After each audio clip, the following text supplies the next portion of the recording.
नाज़रीन ग्रामी, आपसे मेरा सवाल है कि क्या हमारे तलीमी इदारों में हमारी औलादें बिगाड़ का सबब नहीं बन रही? क्या हमारे तलीमी अदारे यूरोपी और काफरों जैसा माहौल नहीं रखते? स्क्रीन पर चलने वाली वीडियो को मुलाहिजा कीजिए। ये पंजाब कॉलेज की लड़की है। अब आप ही इस वीडियो को देखकर अंदाजा लगा सकती हैं कि हमारी औलादों को क्या पढ़ाया लिखाया जाता है। दोस्तों, आजकल की खातून आज़ादी चाहती है। मैं दावे के साथ आपको ये बात कह सकता हूँ, जो ख्वातीन अपने मर्दों की इज्जतों को पांव तले रोनती हैं, वो कभी भी इज्जत का मुकाम हासिल नहीं कर सकती, क्योंकि बेपर्दा खुलम खुला घूमने फिरने वाली औरत को हर इंसान कोठे पर बैठी तवाइफी समझता है। वो कभी भी उसको इज्जत की निगाह से नहीं देखेगा।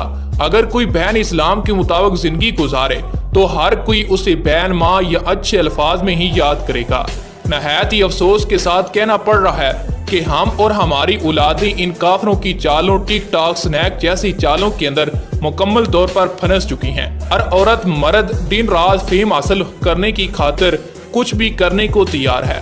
हमारी तालीमी इदारों का ये हाल है कि किसी भी स्टूडेंट से नमाज का तरीका ही पूछ लिया जाए तो 90% स्टूडेंट्स को नहीं आएगा।